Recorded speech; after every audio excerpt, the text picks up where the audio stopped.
99,16 FM, balik lagi tentunya dalam program Pesona Sore dan sebagaimana yang saya sampaikan atau clue saya tadi, bahwa hari ini saya bersama dengan rekan-rekan saya yang luar biasa sekali dan tentunya di sini di hari ini untuk, rubrik kita di Pesona Sore ada talk show inklusi dengan mengangkat tema menghapus stigma kusta. Ada 2 narasumber saya hari ini, ada Bapak Mursalim dan juga Pak Abdurrahman. Nah, tapi ini Pak Abdurrahman agak unik ya nama panggilan beliau, nanti deh beliau sendiri yang mengaku apa sih nama panggilan beliau. Nah baik, assalamualaikum Pak Mursalim dan Pak Abdurrahman. Waalaikumsalam. Boleh dijawab ulang dong? Waalaikumsalam warahmatullahi wabarakatuh. Baik Pak Mursalim, gimana kabarnya hari ini? Alhamdulillah. Sehat ya? Dan Pak Abdurrahman ini dia, saya panggil siapa ini sebenarnya Pak? Kalau biasanya teman-teman panggil saya Gus Dur. Ya, ya sahabat rahasia. Jadi kenapa dipanggil Gus Dur ya? Karena sama dengan nama panjangnya Gus Dur gitu ya, Abdurrahman. Tapi ini beda kurang hitnya aja kali ya. Jadi boleh saya panggil Gus Dur? Iya, Anda apa-apa ya. Kalau bilang nama karena beberapa teman-teman media, teman-teman penyiar, karena dulu saya sempat flu berat. Iya. Jadi pas lagi tenor-tenornya Gus Dur di tahun 2002, jadi ya itu, ternyata kok cocok kalau jadi nama Gus Dur gitu. Pas Jadi tenor-tenornya. melengket dari 2002 sampai sekarang. Wah lama ya usia panggilan Gus Dur itu. Betul. Baik, ini menarik sekali pembahasan kita kali ini karena memang kita pengen menghapus stigma negatif tentunya terkait dengan kusta ini. Dan kalau kita bicara tentang kusta sendiri tadi juga sudah saya berikan sedikit clue terkait dengan bagaimana sih sebenarnya kusta ini dan seperti apa ya, dalam artian kita harus menyikapinya, baik kepada yang menderita maupun yang mungkin cara kita untuk mendapatkan edukasinya seperti apa. Apalagi memang disebutkan ya, di Indonesia sendiri tercatat data dari Kementerian Kesehatan Republik Indonesia per tanggal 24 Januari 2022 ini mencatat bahwa jumlah kasus kusta terdaftar sebesar 13.487 kasus dengan penemuan kasus sebanyak 7.146. Bahkan nih di tahun 2021 tercatat sebanyak 6 provinsi dan 101 kabupaten kota yang belum mencapai eliminasi kusta. Jadi eliminasi berarti memang kasusnya kita berharap zero gitu ya, tidak ada kasus lagi. Jadi disebutkan juga bahwa penderita kusta ini masih belum bebas dari stigma negatif orang-orang sekitarnya sekalipun telah menjalani pengobatan ya yang sudah dinyatakan sembuh. Nah, ini dia mungkin menjadi tantangan tersendiri yang kita pengen tahu dari kedua narasumber saya hari ini sahabat Ras. Bagaimanapun juga kalau bicara tentang kusta ini tentunya edukasinya masih perlu PR yang banyak lagi ini. Oke, kalau begitu saya ke Pak Mursalim. Pak, ini bicara tentang mengeliminasi kusta di Kota Makassar ya, bahkan mungkin di Provinsi Sulawesi Selatan, tentunya butuh perjuangan. Harus ada orang-orang yang mau terlibat. Nah, sementara salah satu orang itu ada di depan saya, Pak Mursalim sendiri. Nah, seperti apa mungkin bisa diceritakan bagaimana sedikit proses tentang mengawal menjadi pejuang kusta? Silakan Pak Mursalim. Terima kasih banyak. Assalamualaikum warahmatullahi wabarakatuh. Waalaikumsalam Selamat warahmatullahi sore. wabarakatuh. Saya sebenarnya juga orang yang pernah mengalami kusta. Jadi saya mengalami kusta itu sejak kelas 5 SD. Jadi dan baru mendapatkan pengobatan tahun setelah tamat dari SLTA. Karena dulu petugas-petugas kesehatan itu masih awam dengan penyakit kusta dan saya pernah melihat tanda-tanda kusta itu dan saya melihat di tubuh saya dan waktu itu saya keliling puskesmas dan tidak ada dokter yang menyatakan bahwa itu kusta. Dan akhirnya setelah ada nodul-nodul keluar, nodul-nodul itu yang seperti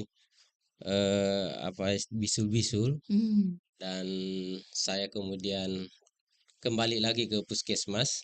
Waktu itu di puskesmas Bontotiro dan kebetulan yang menemui saya adalah juru kusta dan itu saya memang langsung diponis bahwa ini sudah basah, sudah banyak kumannya karena kusta itu sendiri kan ada dua, ada kusta kering, ada kusta basah. Nah, saya sudah dinyatakan kusta basa waktu itu. Akhirnya saya diberikan pengobatan yang waktu itu masih banyak tipe-tipenya sebenarnya. Yang tipe yang di diagnosis saya waktu itu, kalau sekarang sudah kusta basa, dulu TT. TT itu tuberkuloid. Itu artinya bukan TT, TL, Ya, tuberkuloid lepramatoid dulu. Itu mas golongan itu tipe basa sekarang. Nah, saya diponis 2 tahun berobat, yang akhirnya tidak sampai berapa bulan sudah keluar itu namanya obat MDT yang hanya 1 tahun kalau kusta basah, Iya. 6 bulan kalau kusta kering. Terkait dengan pertanyaan Ibu, kenapa saya eh, Terlibat begitu terlibat ya. di dalam memperjuangkan aspirasi dan memperjuangkan hak-hak orang yang pernah mengalami kusta, karena ketika saya kena kusta waktu itu ada beberapa stigma dan diskriminasi yang saya alami, dan itu saya sangat sulit sekali saya untuk keluar dari permasalahan itu. Yang pertama saja, kalau di kampung itu kalau saya keluar itu seperti apa namanya, orang memalingkan semua mukanya lah, tidak, Kayak menghindar iya, begitu ya. menghindar, Hmm. tidak di apa namanya, tidak ditegur, tidak disapa, seolah-olah tidak ada yang melihat. Kemudian saya mendaftar kemana-mana pekerjaan,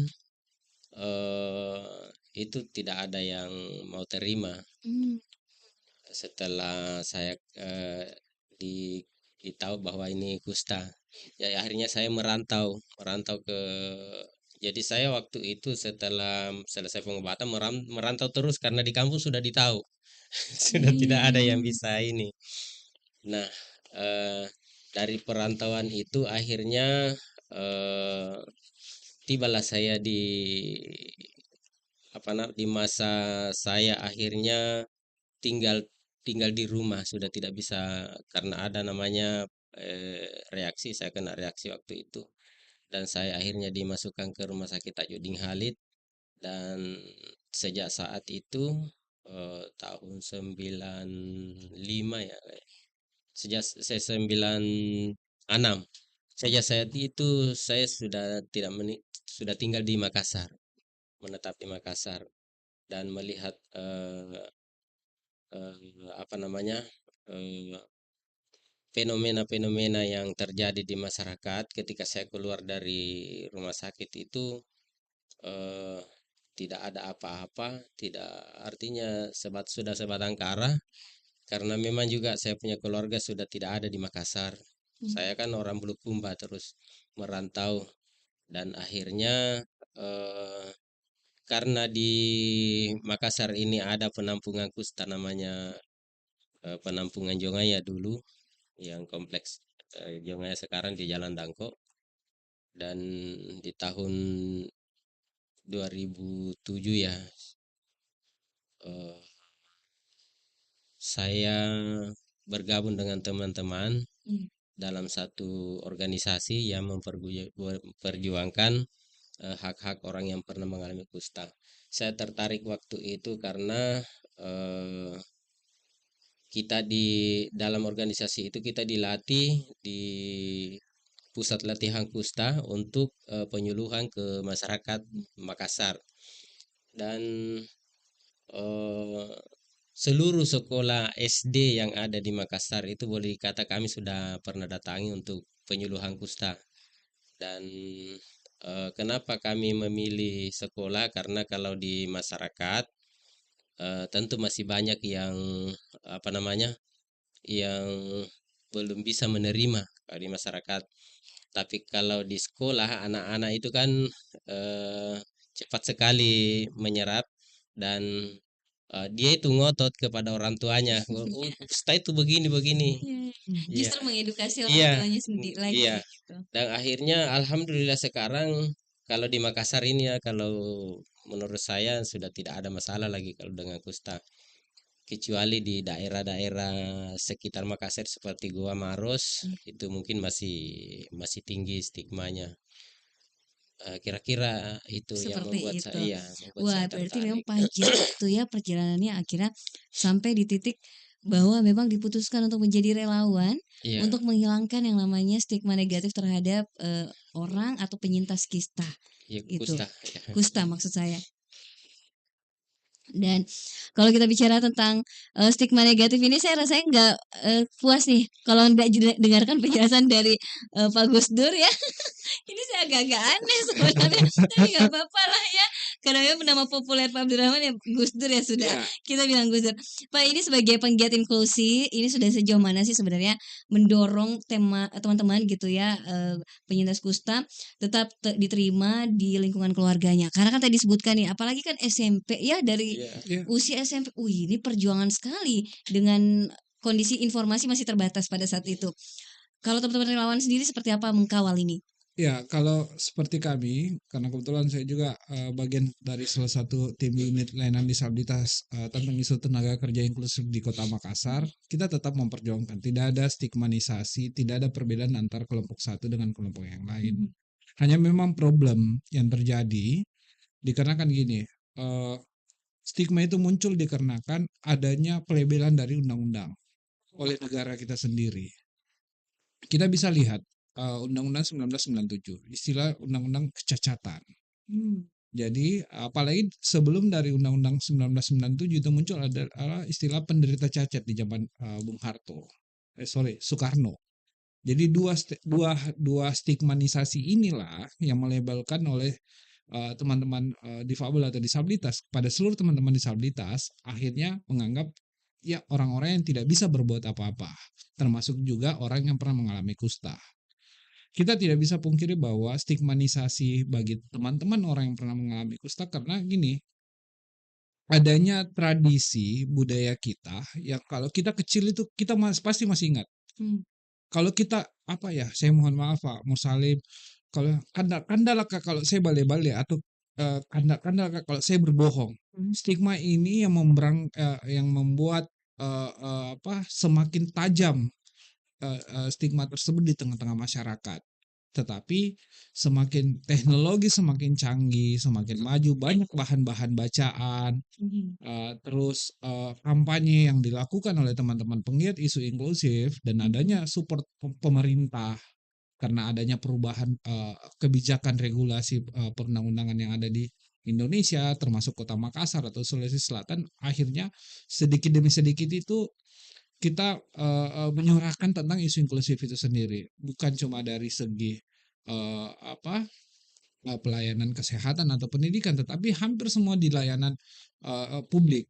Karena isu inklusif ini sebenarnya kan bukan peruntukannya memang untuk teman-teman disabilitas, perjuangan untuk penyetaraan bagi teman-teman disabilitas, tetapi konsep inklusif ini sebenarnya pada ininya adalah secara umum bagi seluruh masyarakat. Kalau role model pembangunan, role model pendidikan, pelayanan itu ramah terhadap difabel atau disabilitas, secara otomatis bagi perempuan, ibu hamil, lansia itu bakalan inklusif juga. Dan ini yang sementara kita perjuangkan inklusif ini, termasuk juga teman-teman orang yang pernah mengalami kusta. Saya jujur Mbak, saya berada di dalam zona penggiat isu inklusif itu tahun 2002. 2002 stigmanisasi tentang isu kusta itu saya pertama kali itu saya tahu pada tahun 2011.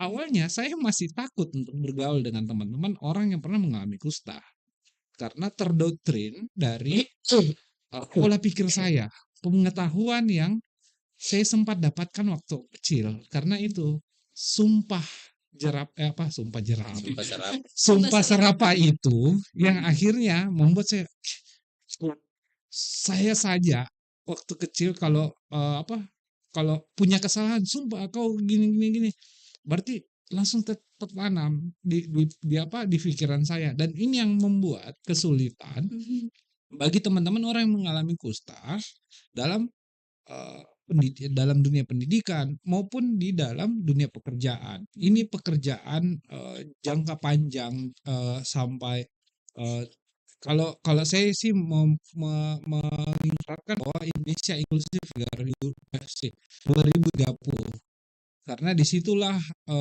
keyakinan saya bahwa semakin teman-teman penggiat isu HAM melakukan sosialisasi kampanye seperti kita lakukan hari ini, saya rasa yakin masyarakat akan terbuka pengetahuannya tentang isu inklusif ini. Apalagi stigmanisasi kita, budaya kita menganggap difabel atau disabilitas itu adalah orang, satu, yang orang tidak bisa berbuat apa-apa. Kedua, dianggap punya komunikasi sendiri dengan sang pencipta atau sang leluhur. Ini yang pernah saya dapatkan di eh, Kajang Dalam waktu saya sempat berkunjung di sana, bahwa ada salah satu difabel, dia tuli, dia buta, tapi dia penyampaiannya ke masyarakat itu sangat didengar karena dia berhasil katakan dia bisa berkomunikasi dengan dewa atau sang pencipta. Nah ini yang sebenarnya sudut tradisi kita yang turun temurun. Atau ada juga menganggap masyarakat, stigmanisasi masyarakat leluhur kita bahwa yang punya anak disabilitas atau difabel itu karena kutukan dari leluhurnya mereka, akhirnya menjadi disabilitas. Ini pertarungan stigma karena budaya kita dengan pertarungan pendidikan. Tetapi semakin, tadi saya bilang, semakin teknologi semakin canggih, semakin banyak diproduksi bahan bacaan tentang isu-isu inklusif, termasuk orang yang pernah mengalami kusta dan teman-teman disabilitas yang lain. Stigmanisasi ini semakin hari semakin terkikis. Tapi kita tidak bisa pungkiri bahwa masih ada juga stigmanisasi di dalam pola pikir kita, karena yaitu pemerintah sendiri yang melabeli teman-teman difabel atau disabilitas. Seperti tadi adanya kompleks Damko Kusta yang ada di daerah Balangbaru dengan di Perintis Kemerdekaan. Ini kan yang buat adalah pemerintah. Jadi seolah-olah bahwa teman-teman orang kusta ini yang ditemukan di tengah-tengah masyarakat, mereka diisolasi, jadi berinteraksi sesamanya mereka, akhirnya masyarakat di luar menganggap, oh jangan masuk di sana, jangan bergaul ke sana karena ini. Tetapi itu dulu kalau di tahun-tahun era 80-an, 90-an. Tetapi semakin berjalan, semakin banyaknya itu tadi saya bilang produksi pengetahuan, termasuk ditemukan obat untuk pencegahan itu, akhirnya stigmanisasi itu sedikit demi sedikit terkikis. Dan ini yang fungsi tugas-tugas teman-teman di teman-teman lembaga Kusta Perjuangan, termasuk saya sendiri dan beberapa rekan-rekan, untuk mengkampanyekan isu-isu ini ke tengah-tengah masyarakat agar stigmanisasi ini terhapus. Gitu. Nah, ini jadinya saya melihat ada linear yang searah dengan pernyataan tadi Pak Mursalim, bahwa untuk Kota Makassar misalnya rasanya memang sudah tidak terlalu melabeli negatif begitu. Nah, sementara Pak Gus Dur menyampaikan bahwa memang sedikit demi sedikit sudah mulai berkurang lah stigma itu.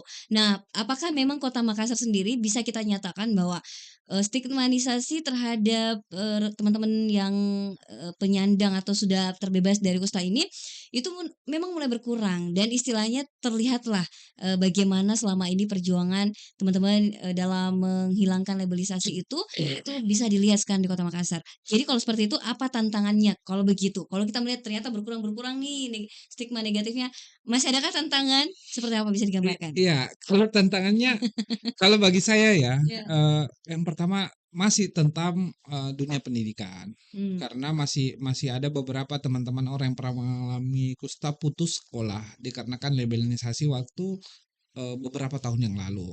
Terus penyerapan dunia kerja, karena masih kita tidak bisa pungkiri bahwa masih ada beberapa masyarakat, termasuk kalangan perusahaan, menganggap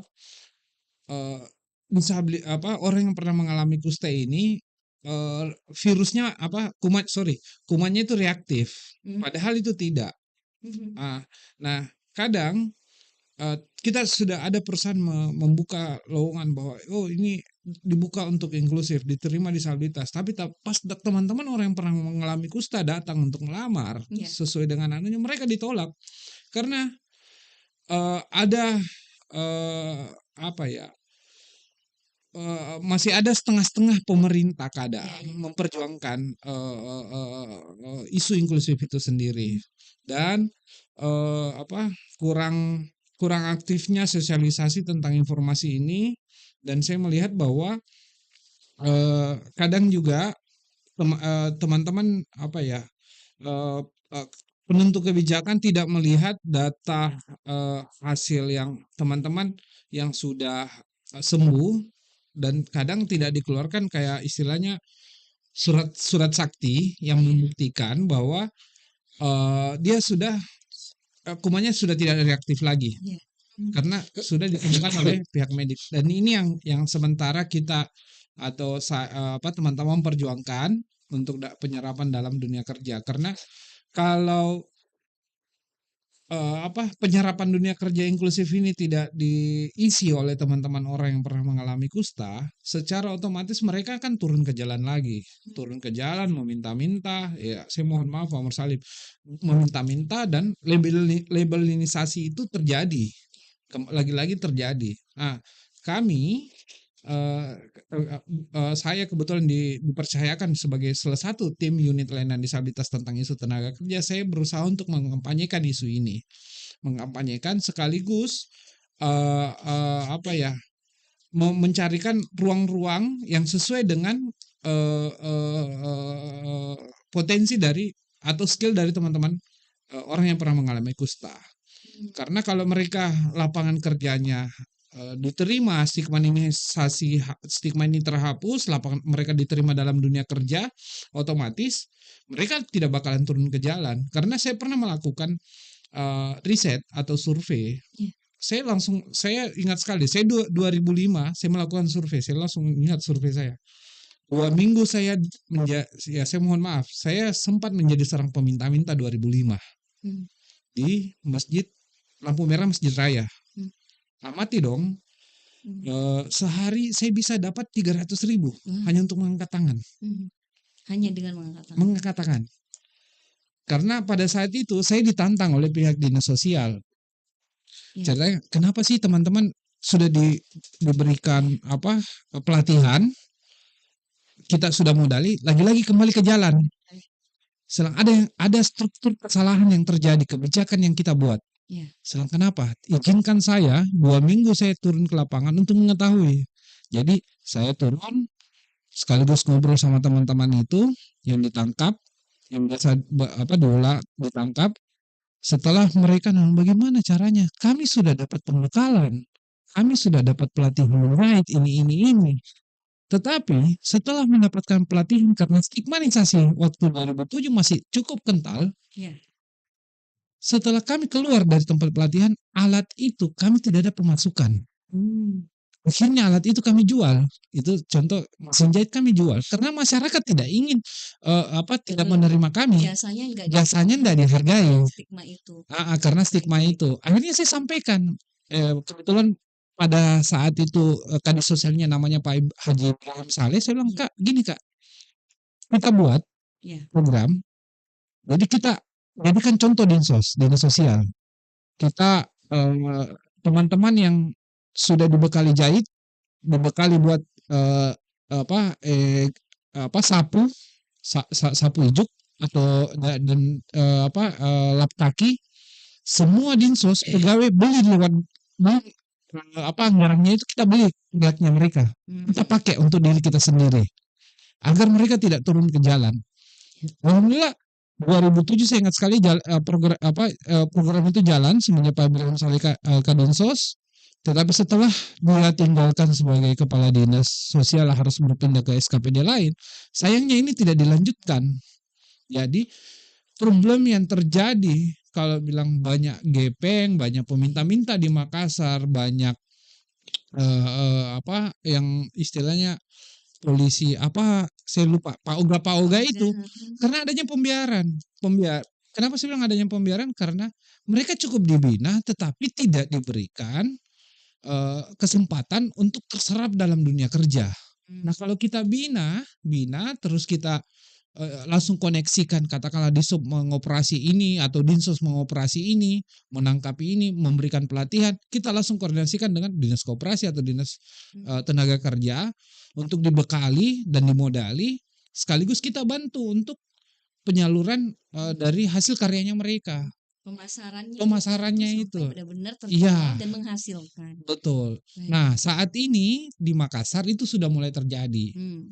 Saya tidak bisa pungkiri bahwa belum sempurna 100%, butuh proses panjang, tetapi paling tidak ini pelan-pelan kita lakukan untuk menggaungkan Makassar itu inklusif. Makassar itu atau masyarakat di Makassar sudah menerima semua jenis kelompok semua kelompok masyarakat termasuk tidak melihat lagi dari apakah dia seorang disabilitas atau difabel, apakah dia muslim atau non muslim, warna kulit hitam atau putih. Nah, ini yang kita royoki bersama-sama gitu. Menarik sekali ya. Ternyata memang perjuangannya belum berhenti.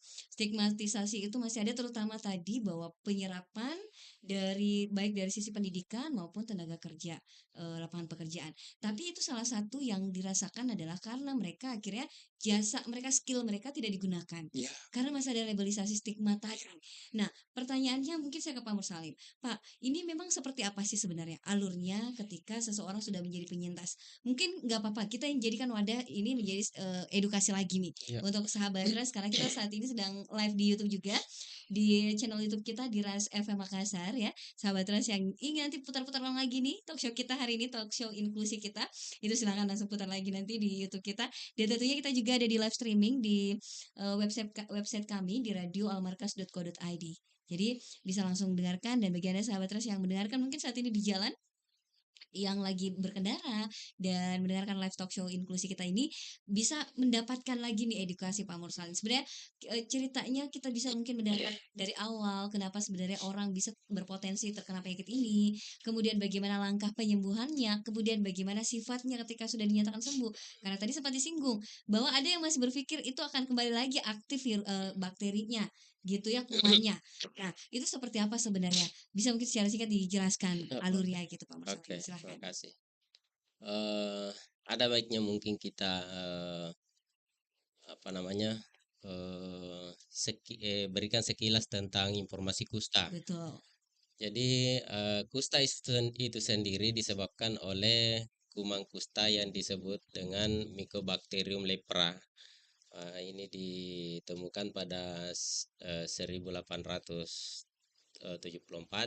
oleh orang Norwegia namanya Gerhard Armauer Hansen, yang biasa disebut dengan Morbus Hansen, yang akhirnya di rumah sakit itu dia tidak sebut lagi kusta, dibilang penyakit Hansen, MH istilahnya, Morbus Hansen. Nah, penyakit ini menyerang saraf tepi, kulit, perifer, dan kecuali saraf pusat. Jadi dia bisa menyerang jaringan tubuh lain selain saraf pusat. Dan informasi yang beredar di masyarakat itu bahwa kutukan, dosa-dosa dari makanan yang dibikin oleh orang kusta itu tidak benar. Biasa juga orang bilang, loh kenapa bukan keturunan, sebabnya ayahnya, neneknya kusta. Ya, ada kasus seperti itu. Ada kasus yang neneknya kusta, kemudian bapaknya, anaknya, dia sendiri kusta juga. Itu karena menular. Jadi penularan kusta itu terjadi masa inkubasinya itu 2-5 tahun. Penularan kusta itu ditularkan melalui pernapasan dari orang yang belum pernah minum obat, yang tidak minum obat. Kemudian tapi penularannya tidak seperti yang kita bayangkan seperti kuman TB. Seperti COVID mungkin. Iya, yang ketika keluar ikuti droplet itu kan Ya, masuk di muka. dropletnya. Iya. Tapi sama penularannya masuk di mukosa hidung. Tapi istilahnya kuman kusta ini susah beradaptasi. Jadi dia beradaptasi dulu dan eh, orang yang kuat dia punya imun, dia punya apa namanya kekebalan tubuh itu tidak akan bisa dia infeksi. Selain itu pula menurut WHO Ya. dari 100 orang yang terpapar kusta itu hanya 5% yang bisa terpapar. Jadi Tertular begitu. iya tertular. Ya, Oh, itu arti terinfeksi gitu ya dari iya, 100 tadi jadi terinfeksi. 95% itu Tidak, kebal. iya Dia baik, biarpun baik. disuntik dia dengan kuman kusta dia tidak akan Tidak akan terinfeksi. terinfeksi Iya. begitu. Nah, yang 5% itu masih terbagi lagi. 3% masih bisa sembuh sendiri. Dari apa namanya kekebalan tubuhnya masih tersisa itu masih bisa melawan akhirnya bisa sembuh. Dan yang 2% itu yang harus minum obat. Nah, kalau dia berada di 2%, itu bisa saja kalau sudah sembuh bisa saja kembali lagi kena. Tapi apa namanya intensitasnya itu tidak sama lagi dengan yang pertama. Seperti COVID misalnya kan, kalau sudah pernah kena kan ada memori. Gejalanya lebih ringan Ya di lebih situ. ringan sudah. Jadi makanya kalau ada teman-teman yang kena kembali kusta tidak langsung lagi diberi obat, tidak dikasih saja vitamin biasanya. Kecuali 2 kali lipat lah anunya intensitasnya baru diberi lagi MDT. Nah, apa Ciri-cirinya sendiri kalau ciri misalnya ya ada yang mencurigakan gitu kan tanda-tanda dari kusta tanda-tandanya. itu tanda-tandanya yang awal itu seperti panu. Hmm. Hmm. Jadi kalau ada di anak di rumah yang kena panu Ya. bisa diperiksakan ke puskesmas karena bisa jadi tanda-tanda. Kemudian sarafnya lemah. Biasa kalau pegang parang kan lagi memerangi sesuatu langsung terlempar sendiri itu Tidak kuat bisa. memegangnya Iya, gitu itu ya. bisa apa namanya? Indikasi Iya tanda-tandanya di situ. dicurigai, bisa dicurigai.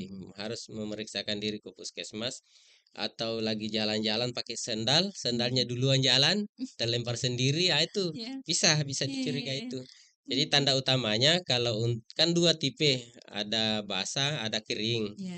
Kalau tipe kering itu agak ringan. Jadi kumannya hanya 1 sampai 5 bercak saja. Kemudian terjadi satu kerusakan saraf dan ketika diperiksa di laboratorium itu tidak ditemukan kuman kusta. Kemudian yang basah itu lebih dari 5 bercak. Kemudian terjadi lebih dari satu kerusakan saraf dan ketika diperiksa di laboratorium itu ada kumannya. Itu kusta basah. Kalau kering itu dikasih pengobatan selama 6 bulan yang kering. Jadi pengobatannya disebut MDT. MDT itu ada 3 obat. Yang pertama rifampicin. Rifampicin biasa ditemukan di puskesmas, di apa namanya, di apotik, karena itu juga merupakan obat TB. Kemudian clofasimen atau lampren, orang biasa sebut lampren, dan yang satu lagi dapson. Jadi kalau sudah minum obat itu maka kuman tidak akan bisa menular lagi. Baik. Karena yang pertama ketika obat itu sudah menghambat apa namanya perkembangbiakan. Jadi dia menghambat perkembangbiakan kuman dan tidak berpotensi menular lagi. Dan ada lagi yang satu itu yang rifampicin itu dia membunuh kuman. Kemudian kalau untuk yang kusta basah itu sampai 1 tahun. Jadi makanya itu kalau diberi obat di puskesmas harus minum dulu di situ di depan petugas. Ya. Karena kalau sudah minum artinya sudah tidak menularkan lagi. Begitu kira-kira. Kalau untuk masalah apa namanya, masalah sosialnya, biasanya yang seperti Pak Rahman dilakukan dikatakan bahwa sulit mendapatkan pekerjaan, memang karena biasanya kalau dia lagi bekerja kemudian terinfeksi kusta, itu sama perusahaan disuruh berobat dan disuruh berhenti dulu sementara, padahal bisa berobat sambil bekerja. Nah, kalau sudah diberhentikan itu tidak dipanggil lagi itu. Makanya kalau lagi masih sekolah itu langsung berhenti sekolah memang. Kalau dia belum sekolah ya sudah tidak sekolah sudah.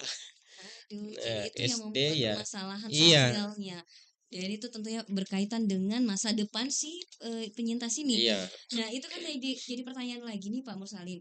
Jadi sebenarnya ternyata ketika sudah di treatment ya, dengan pengobatan begitu, ini sebenarnya bisa berjalan bersamaan sambil tetap dengan iya. lingkungan Tidak sosial, ada apa-apa. tidak menularkan lagi karena tadi Tidak disebutkan melulukan, tidak mengganggu. tidak Tidak. mengganggu dan Iya. produktivitas Orang malah yang kena kusta itu mhm, tidak ada gangguan sama sekali. mhm, mhm. Malah kalau kena apa namanya benda tajam itu tidak terasa. Iya, dia tadi Berdarah, berdarah lagi. Iya, tidak tidak mengganggu iya sama iya sekali. iya iya, Kecuali paham. ada satu namanya penyulit, Mhm, yang itu ya, reaksi namanya reaksi obat, yang mana ketika tubuh mendeteksi benda asing kan mhm, akan bereaksi.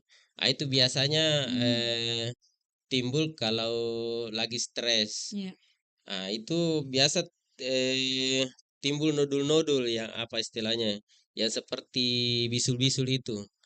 Ah, mhm. itu bisa memperparah kecacatan. Itu bisa apa namanya, menyebabkan kecacatan.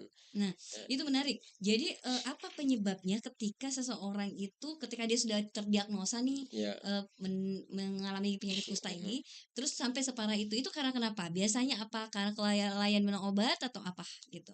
ya, itu juga banyak yang salah kaprah ya. Ya, Kalau kami sendiri yang pernah mengalami kusta yang merasakan sendiri, ya, eh, dari kelalaian kita sendiri. Ya, mhm, misalnya kan tangan kami itu mati rasa. Ini mhm, kan mati rasa karena ada tiga dia serang. ya, Motorik, sensorik, dengan otonom. ya, Kalau motoriknya yang kena itu kaku, kaku, enggak kaku, ya ya ya. kaku. Kalau tidak Jari-jarinya kaku gitu ya? dia latih terus, iya Mhm, akan keras. akan keras kalau nggak Iya, tidak distimulasi aja iya gitu ya? Ya, distimulasi terus. mhm, Kemudian kalau kena sensoriknya yang mati rasa itu kan, iya, ah itu kalau sudah mati rasa itu susah sekali sembuh. mhm, Nah, Kak, biasanya kalau merokok, luka kan tidak dirasa. Akhirnya ini luka-luka, akhirnya kaku begini, puntung. Keluar mmm, anunya, itu kan tidak terasa. Kalau misalnya sudah infeksi, kan dia juga tidak mau keluar, tidak mau ke dokter. Kan mhm, nanti ditahu bahwa dia kusta, mhm. jadi dia kasih keluar sendiri tuh anunya, tulangnya. Iya, tidak dirasa. Karena nggak rasa sakit Tidak gitu, rasa sakit. sensori dan Iya. motoriknya sudah nggak Kemudian terfungsi. kalau Iya, lukanya tidak kunjung sembuh, dia kan balut itu balut, akhirnya ini apa namanya, berbekas, mhm, mengecil karena dibalut mmm, terus, baik mengecil baik. mengecil, akhirnya putus kayak gitu. Jadi Berarti bukan memang dari kesalahan dari iya dari menangani ketika sudah mengalami penyakit ah tersebut. itulah Jadi makanya idealnya apa yang harus dilakukan pada saat orang sudah mengatakan ternyata tadi tidak mau ketahuan, iya makanya dia tidak pergi ke rumah sakit atau iya puskesmas. mm, Jadi sebenarnya yang dilakukan adalah sadar dulu nih bahwa ini harus disembuhkan, iya kemudian harus di bawah penanganan dari ke ahlinya yaitu iya dokter dan tenaga iya medis. iya. Nah, jadi kalau misalnya apa sarannya ketika ada seseorang mencurigai dirinya mengidap penyakit kusta, Pak?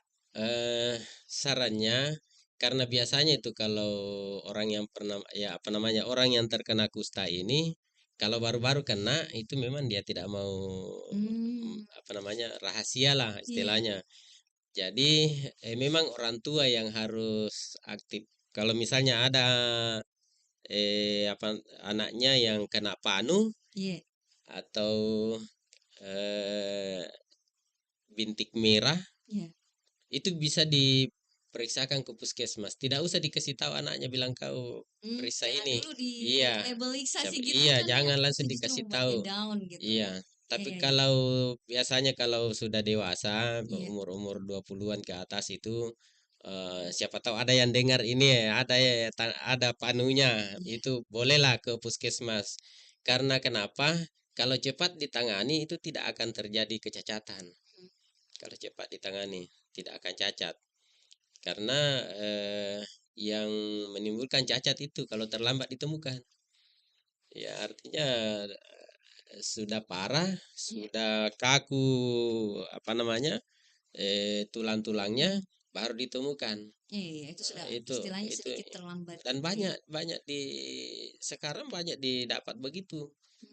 Makanya itu di Makassar ini sudah dinyatakan eliminasi sudah eliminasi. Iya, Eliminasi itu di bawah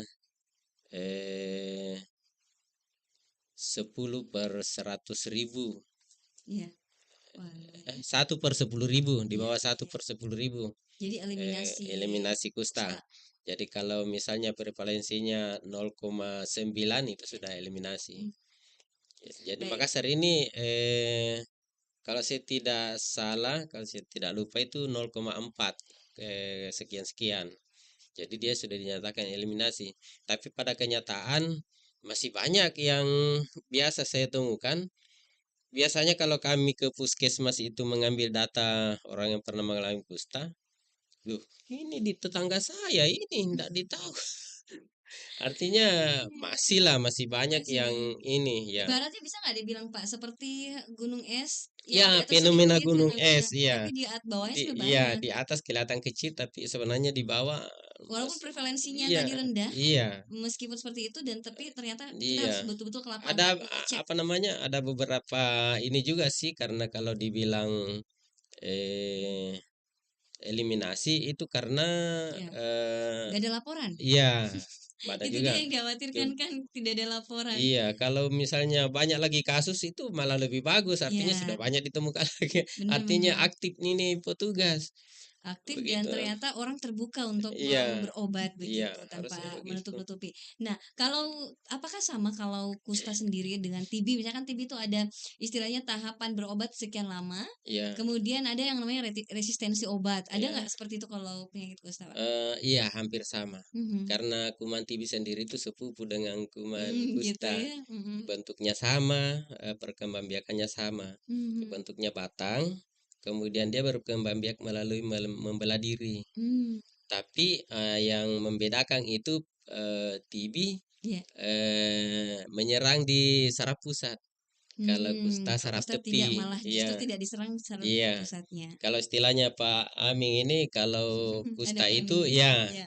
kalau Mhm. kusta itu katanya ibarat mobil, Iya. itu dia punya bodi yang hancur. Oh. Tapi kalau TB dia punya mesin yang ya Bagus sekali perandaiannya ya, iya, memudahkan saya punya gambaran. iya. Kalau kusta Iya, iya, iya. bodinya fit tapi Mhm. bodinya hancur tapi dia punya mesin fit begitu. Mhm. Jadi Makanya ada masa pengobatannya itu berapa lama, ya Pak? masa pengobatan itu 6 sampai 12 bulan masa Mhm. pengobatan kecuali ada penyulit atau reaksi kusta Mhm. itu biasanya dokter hilangkan stresnya dulu. Kalau saya dulu itu sudah 3 bulan setelah saya minum obat masih reaksi, masih melepuh-lepuh saya punya kulit dan dokter ya memang sudah lama di situ namanya dokter Anna waktu itu di Rumah Sakit Tajudin Mhm. Halid. Dia interogasi saya khusus dan akhirnya dia bilang kamu ada gigi yang berlubang. Iya. Bilang iya, dibilang coba cabut dulu. Dan benar setelah dicabut saya punya gigi itu langsung hilang semua, tidak tidak ini sudah. Masya Iya, artinya benar ya tapi efeknya. banyak Mhm. banyak pemicu stres Baik. bukan di situ saja. Pemicu stres ini maksudnya stres Iya, dari penyakitnya itu iya, ya, iya. bukan mentalnya. Bukan mentalnya. Ini harus diluruskan nih. Iya. Baik, baik. Jadi kalau misalnya ada yang putus obat ini supaya teredukasi juga semua sahabat Trans yang mendengarkan kita. Kalau putus obat apakah sama seperti TB yang harus ulang lagi tuh obatnya bahkan ada istilah resistensi obat? Iya. Tetap juga Kalau sama. tapi kalau menurut yang pernah saya dengar di Iya.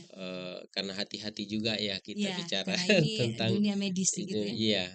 Kalau yang saya pernah dengar dari juru kusta kan saya sering berinteraksi. pernah ada kasus, teman saya yang ini baru-baru terjadi dulu kekosongan obat kusta Mhm. di seluruh Indonesia. Iya. Ada sekitar 1 bulan barangkali, dan saya ke puskesmas karena khawatir. Mhm. Wah, susah ini karena biasanya kalau berhenti minum obat, Iya. apa terputus obatnya harus diulang. Tapi katanya tidak apa-apa sampai 2 bulan itu Mmm. baru bisa diulang. Kalau misalnya tidak ada sampai 2 bulan itu Kalau diulangi. terputusnya nggak sampai Iya, 2 bulan berarti kalau tetap ROJ terputusnya saja. iya bisa diteruskan. Baik. Kecuali ada kebijakan dokter lain lagi. Iya. Berarti memang harus tetap melakukan Iya, pemeriksaan supaya tetap memastikan dikontrol sama diagnosanya, dokter. Iya, kontrolnya juga tetap iya, supaya mempercepat juga pemulihan dan juga nyaman. iya, Karena tadi disebutkan ya Pak Gus Dur ya dan Bapak bahwa ternyata memang kalau bicara tentang dampak atau stigma negatifnya salah satu yang paling dirasakan adalah dunia kerja. Ya. iya, Seperti itu. betul. Ini yang menjadi tantangan tersendiri. Kalau dari sisi teman-teman relawan sendiri untuk menyelesaikan permasalahan untuk membuka dari sisi bahwa memang harus inklusi terkait dengan kusta ini, apa yang dilakukan khususnya terkait dengan lapangan pekerjaan? Apa langkah-langkah praktisnya yang selama ini dicoba diflorkan ke teman-teman penyintas misalnya? Ya, jadi kita karena lagi-lagi saya bilang saya adalah bagian dari tim unit layanan disabilitas tersebut, jadi Iya. kita ada koordinasi lintas sektoral. Jadi bukan cuma dari tangan teman-teman penggiat, tetapi ada unsur pemerintah di dalamnya.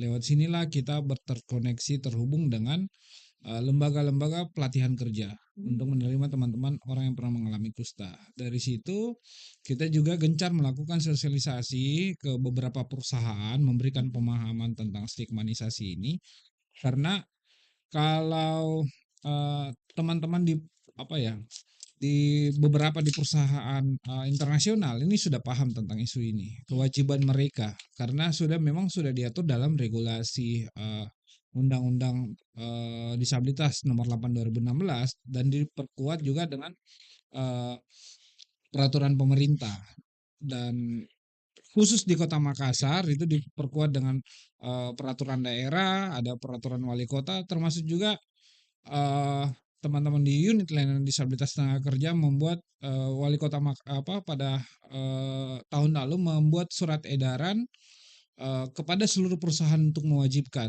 Tetapi kita fokus dulu ke lembaga perusahaan yang milik daerah Kota Makassar itu sendiri untuk dijadikan percontohan. Walaupun di luar sudah ada beberapa minimarket yang berbasis nasional maupun internasional, sudah ada beberapa restoran siap saji yang sudah mempekerjakan teman-teman difabel atau disabilitas.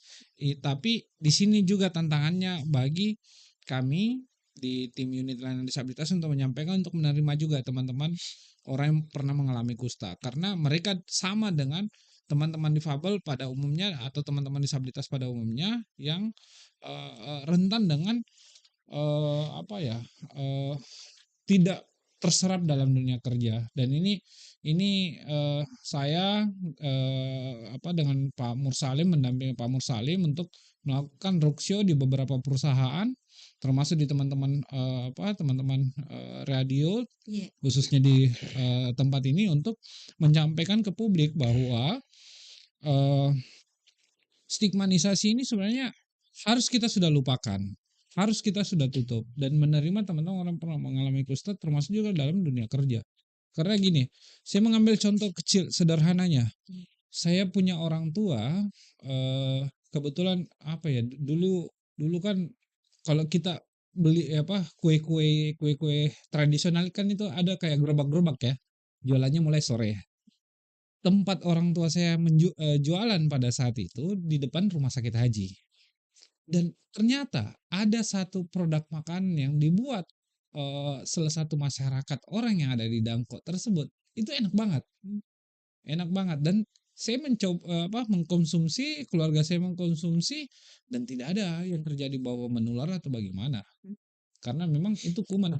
Tadi sudah dijelaskan sama Pak Mursalim bahwa ini kuman seperti apa namanya? virus COVID yang kemarin. Nah, ini yang sementara kita gencar untuk melakukan juga sosialisasi ke perusahaan-perusahaan ini, minimarket yang sudah membuka ruang, tetapi masih terhambat bagi orang yang pernah mengalami kusta. Saya memberikan contoh-contoh kecil itu seperti pengalaman yang ada di keluarga saya. Iya, iya, iya. Nah, tanggapannya Pak Gus Dur ini dengan respon mereka apa? Penilaiannya deh Ya, ketika melakukan sosialisasi ke perusahaan sosialisasi ini. mereka Iya, sebenarnya anu ya, agak-agak iya, berat ya. iya. Tidak bisa bahwa satu kali kita ajak diskusi, Mhm, kita ajak ngobrol, kita berikan pemahaman ini, dia langsung ujuk-ujuk menerima, tidak. mhm, Tetapi kita butuh intens untuk membangun komunikasi itu. Apakah kita kita membangun dulu suasana nyaman di perusahaan, kedekatan dulu. Dari situ kita pelan-pelan masuk. Alhamdulillah akhirnya menerima. mhm, Seperti saya tidak mau sebutkan merek nama perusahaannya, tetapi teman-teman orang yang pernah mengalami kusta sudah diterima kerja di dalam tempat tersebut karena mhm, adanya terbangunnya komunikasi yang baik, adanya ruang kesempatan, ruang-ruang diskusi yang diberikan oleh teman-teman orang penggiat, teman-teman kusta perjuangan yang tidak pernah bosan untuk turun mensosialisasikan ini di perusahaan dan akhirnya diberikan kesempatan. Ternyata mereka bisa layak untuk bekerja. Hanya eh, eh, eh, hanya memang problemnya ya teman-teman ada beberapa yang terputus dalam dunia pendidikan. iya, Ah, Nah, ini tapi ya perusahaan juga kadang tidak melihat itu. Dia mhm, melihatnya skillnya kamu apa. mhm, Jadi dari kita berangkat dari situ mengadvokasi juga eh, Balai Latihan Kerja atau BLK memberikan pemahaman, kita buka ruang-ruang diskusi itu, akhirnya mereka paham karena selang apa? Ini ada regulasi loh yang kalian tidak tidak coba mengaplikasikan di BLK dan di mhm, kalangan perusahaan. Jadi disitulah kita berangkat untuk melakukan sosialisasi karena perusahaan yang teman-teman penggiat isu HAM sementara berusaha bahwa perusahaan swasta atau pemerintah yang melakukan penyerapan tenaga kerja 1 atau 2% bagi 1% swasta, 2% BUMN atau BUMD iya, menyerap pekerja disabilitas, semua jenis kelompok termasuk orang yang pernah mengalami kusta, mereka akan mendapatkan stimulus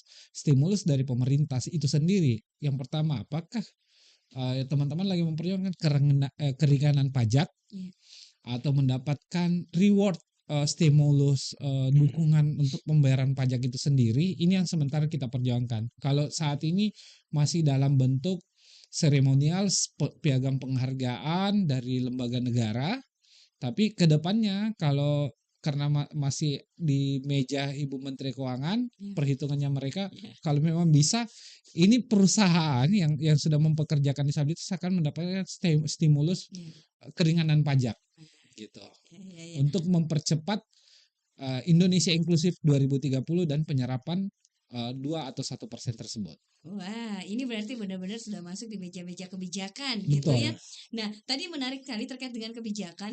Ini kan ternyata memang sudah ditegur dari awal bahwa ada undang-undang kita, regulasi kita yang melabelisasi sejak dari undang-undang. Nah, Nah, sebenarnya apa yang dilakukan oleh rekan-rekan pejuang ini untuk melakukan yang di stigma malah aturannya ini, istilahnya dia yang harus di-cut gitu ya. Jadi apa langkah-langkah yang dilakukan sampai sejauh ini? Ya, teman-teman kan kita berusaha untuk Iya. membuat sosialisasi dan tulisan-tulisan. Hmm. Otomatis hasil-hasil riset itu kita publis. Jadi bukan lagi konsumsi internal lembaga atau pribadi kita, tetapi ini harus dipublis keluar ke publik agar kebijakan itu eh, eh, eh, apa terpublikasi dengan baik. Apalagi kan ya saya mohon maaf Iya. di kalangan pemerintah kita sendiri di instansi-instansi yang support seharusnya mensupport mereka kadang tidak paham regulasi yang ada. Mereka tidak membaca mendetail, hanya membaca sampul. Oh, ada undang-undang ini, tetapi isi di dalam pasal-pasalnya itu nggak dibuka. Nah, ini tantangan juga kita untuk melakukan pendekatan atau kampanye-kampanye kepada masyarakat, khususnya di kalangan pemerintah itu juga. Mhm. Masih bicara tentang, lapangan pekerjaan. Tentunya tidak hanya mendatangi misalnya perusahaan untuk menerima Iya, rekan-rekan yang, penyintas, kusta, tapi bagaimana membuka peluang bagi mereka, skill-skill mereka untuk misalnya menjadi UMKM. Adakah langkah ke sana yang lebih detail lagi bisa dijelaskan, seperti apa untuk mengantarkan teman-teman, penyintas ini untuk menjadi lebih mandiri dari sisi pekerjaan atau, usaha gitu? iya. Tahun ini Iya, karena, unit layanan disabilitas ini tahun, kedua iya, di Kota Makassar, kita lagi, saat ini kita lagi, mendata teman-teman yang sudah melakukan sudah terlatih. Dari situ kita akan koneksikan dengan pihak terkait. Pihak terkaitnya siapa kalau pemerintah Kota Makassar? Dinas Koperasi. Untuk, modal usaha termasuk juga UKM untuk didampingi mereka. Sambil kita juga teman-teman, berusaha untuk mengkampanyekan ke publik bahwa tidak ada, kuman kusta itu karena faktor makanan atau faktor ini, semua tidak. Tetapi karena faktor apa tadi? Kebetulan. kekebalan. Kekebalan daya tubuh kita, seperti juga COVID-19 Iya, kemarin kan orang bilang, karena kita minum bekasnya atau apa, tidak, tetapi kembali lagi dari daya tahan tubuh kita, gitu. Ini yang sementara di tahun ini kita, intens ke Disnaker untuk, meminta supportnya mereka karena bidang tentang isu tenaga kerja dan pelatihan ini kan di Disnaker. mmm, Tetapi kita tidak terlepas dari situ juga, bahwa setelah kita advokasi di sini mereka mendapatkan pelatihan, selama, prinsip saya selama saya masih ada di Makassar, saya akan membantu mereka juga untuk terkoneksi dengan, eee eee, apa, SKPD terkait, dinas koperasi dengan pihak-pihak, UKM untuk menerima mereka, gitu. mmm. Jadi tentunya dari sisi medis, pengobatan harus dilakukan, Iya, langkah-langkah penularan harus dicegah, iya, kemudian tentunya, menghilangkan stigma negatif terhadap penyintas dari penyakit kusta itu sendiri, iya, sehingga semua nyaman secara sosial, iya, secara pekerjaan, pendidikan juga mendapatkan hak-haknya. Ini waktu kita sangat terbatas sekali Pak Gusdur, siap. Pak. Jadi bagaimana harus apa nih konklusi yang mau disampaikan ke Pak Mursalim dulu deh? Konklusi yang mau disampaikan, pesankah atau himbauan seperti apa nih Iya. untuk menghilangkan stigma negatif terhadap penyintas, kusta? Silahkan, Pak. Oke, makasih. Jadi, yang pertama pesan dulu kepada, seluruh masyarakat di Kota Makassar, ataupun, Maminasata, eee, agar jika ada, eee, bercak-bercak seperti panu atau kemerahan, agar segera dibawa ke puskesmas, diperiksakan. Kemudian untuk, para orang yang, pernah mengalami kusta, yang atau yang sedang menjalani pengobatan, agar tetap semangat dan, eee, tetap bersyukur karena, kusta itu sendiri sebenarnya, eee, ada hikmah di balik itu.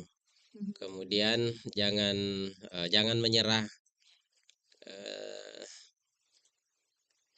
dan untuk, perusahaan harapannya, ke depan, jangan memandang bahwa orang kusta itu tidak mampu lagi berbuat apa-apa. Mereka juga sudah bisa bekerja, layaknya yang non kusta pada umumnya. Mmm, Itu saja, terima kasih. baik terima kasih Pak Mursalim. Nah saya ke Pak Gusdur, silahkan apa nih pesan atau konklusi Ya, yang ingin diberikan? disabilitas itu sebenarnya suatu, kemampuan tersendiri bagi seluruh umat manusia, dan Ya, disabilitas itu sebenarnya bukan sebagai momok, tetapi, itu bentuk, kesyukuran yang harus kita terima sama-sama. Jadi tidak ada lagi bahwa stigma bahwa kalau saya punya keluarga disabilitas, difabel, akan terkucilkan, ini itu enggak. Karena itu adalah titipan yang telah diberikan kepada kita, dan inklusif itu sendiri sebenarnya, eee, mari kita untuk membuka bahan bacaan agar kita bisa terbuka pemahaman kita, stigmatisasi kita dengan masyarakat pada umumnya. Karena kalau kita tidak masih menggunakan para di masa lalu itu paradok banget. Kita coba melihat ke depan bahwa kita punya kesempatan kita punya akan berada di posisi tersebut.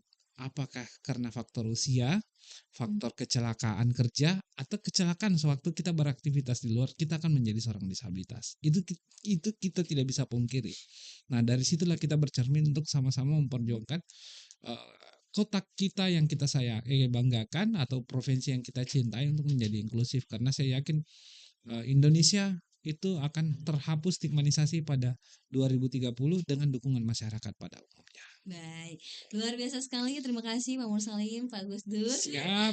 Ketemu lagi nanti dalam momen-momen lebih Siap. indah Terima lagi. kasih banyak. Saya sudah diberikan kesempatan dari setahun lalu kayaknya. Baik, dan Siap. selanjutnya kita mengucapkan terima kasih banyak kepada Anda sahabat Ras yang sudah mendengarkan kita mulai dari awal sampai akhir, mulai dari mungkin di channel talk show kita, talk show inklusi di channel YouTube kita di Ras FM Makassar atau di streaming kita radio almarkas.co.id. Dan tentunya saya Sukmawati Soekardi juga mohon pamit kalau ada salah kata, salah sikap mohon dimaafkan. Assalamualaikum warahmatullahi wabarakatuh. Waalaikumsalam warahmatullahi wabarakatuh.